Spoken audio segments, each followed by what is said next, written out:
Hello everyone, you are welcome back again to my channel and I greet you all according to the time you are seeing this video. Please do not forget to like, comment, subscribe and share this video. So recently there was a news release precisely on the 26th of August 2024 and you may be wondering what the release was all about. Okay, in case you have not seen it, the release or the news release is about the reduction in the number of temporary foreign workers in Canada. So obviously, it's like we now have too much of temporary foreign workers. I'm just trying to paraphrase what Minister Boisonot had said. Okay, I hope I got the pronunciation of the name right. So I'll be reading out the release and I'll be reacting to this release at some points.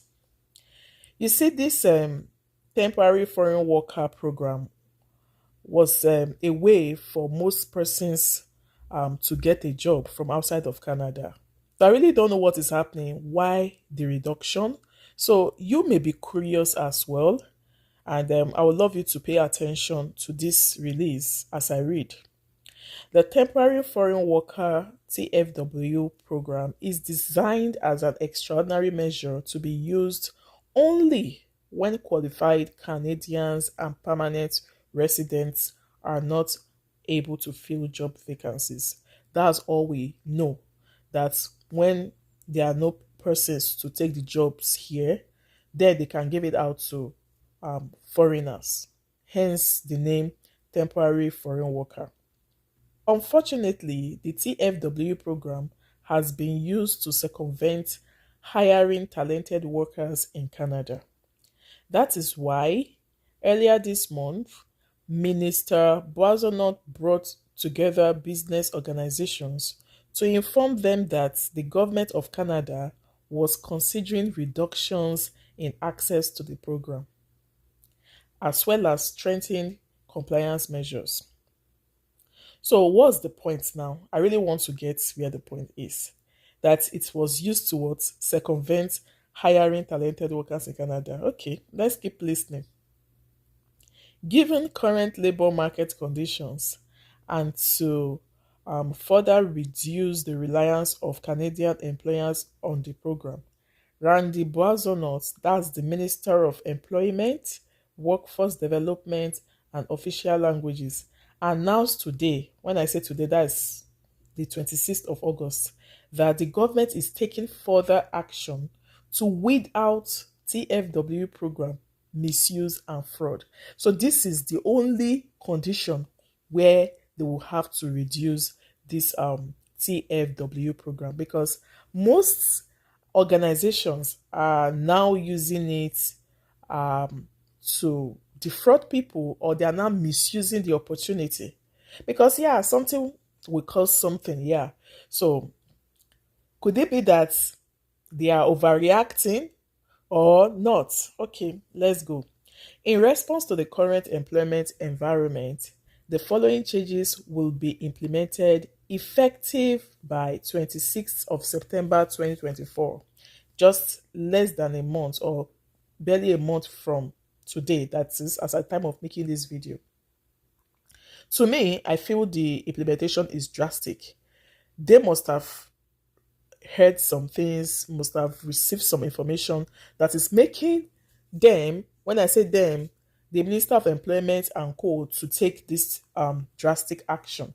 Who even knows if they are collecting money from some persons to give them jobs? I don't know. I'm just thinking wild, you understand? I don't really know. So effective from September 26, 2024, they are going to reduce temporary foreign worker program. So if you are depending on this route now to come to Canada, you may have to start, planning otherwise, okay? Because so many things have been happening since the beginning of this year. In fact, since the end of last year, so many update policies, and so most persons, it has not been favorable. The Government of Canada will refuse to process labor market impact assessments, that is LMIAs. We all know that that's a document that an employer needs to have in order to employ a foreign worker. Yeah. So they are saying they will refuse to process it. And if they refuse to process this LMIA, it will be difficult for them to employ foreign workers. That's just the summary. So in the low wage stream, applicable in census metropolitan areas with an unemployment rate of 6% or higher. So exceptions will be granted for seasonal and non-seasonal jobs in food security sectors. In brackets, primary agriculture, food processing and fish processing, as well as construction and healthcare. So even though the government will refuse to process LMIAs, that is in the low wage stream, there are some exceptions. So if you are in the agriculture line, you can still push for jobs here if you are not in Canada, or if you're in the food processing line, if you're in the fish processing line. So basically agriculture. Yeah. And not just that, if you're also in the construction line and healthcare people, if you're in the healthcare line, then I don't think you will be affected by this news release. Yeah. Employers will be allowed to hire no more than 10% of their total workforce through the Tfwp program. So now it's now going to be a bit challenging to get jobs. In fact, it has not even been easy getting jobs from outside of Canada. But with this new release now, it is actually well. This maximum employment percentage will be applied to the low wage stream and is a further reduction from the March 2024 reduction. Exceptions will be granted to exception will be granted for seasonal and non-seasonal jobs in food security sectors, such as primary agriculture, food processing and fish processing, as well as healthcare and constructions, just like in the case of the LMIA, paro. Then the maximum duration of employment for workers hired through the low wage stream will be reduced to 1 year.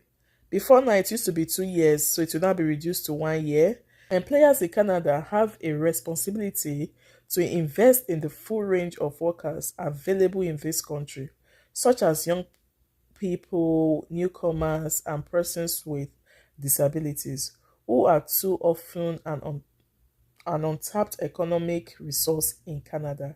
They must also invest in retraining or upskilling to ensure that those they currently employ can adapt to the economy of the future. So this just talks about the responsibilities of Canadian employers. So what they should do, okay? The Government of Canada will continue to work with business and organizations to help them find the workers they need and ensure that Canadian workers have the opportunities they deserve by providing support for training and education. The Government of Canada will continue to monitor labor market conditions and introduce further adjustments to the program as needed in the coming months to ensure that only employers with demonstrable labor market needs would have access to the program within the next 90 days. Further review will be undertaken of the program, which could result in changes to the high wage stream to existing LMI applications for which positions have not been filled, to sectoral exceptions or refusing to process other LMI applications, including for rural areas. So the summary of all these is that even though the temporary foreign worker program was designed to address labor market shortages, that is when there are no qualified Canadians or PRs or citizens to fill those roles. So now we know that there are more Canadians qualified to fill open positions. Well, it sounds weird that it's like your home, somebody is suffering, and yet somebody from outside your home is now getting, I can understand the angle where the whole thing is coming from. Yeah. So the changes we are making today will prioritize Canadian workers exactly and ensure Canada can trust the program as per meeting with the needs of the economy. This is not my word, but from the Minister of Employment, Workforce Development and Official Languages, the person of Randy Boisonot. Yeah. All I will say is that if you are planning to come to Canada through this TFWP, that's the Temporary Foreign Worker Program route, you may need to start making other plans because the time is really short. The time to make this release effective is very short. And if you're in the program already and you haven't crossed your T's and dot your I's, you may have to do that on or before the 26th of September 2024. I hope that in the future they will come up with more lenient programs that will be favorable to temporary foreign workers. Thanks so much for watching, or thanks so much for listening rather, and I hope to see you in my next video. Stay blessed.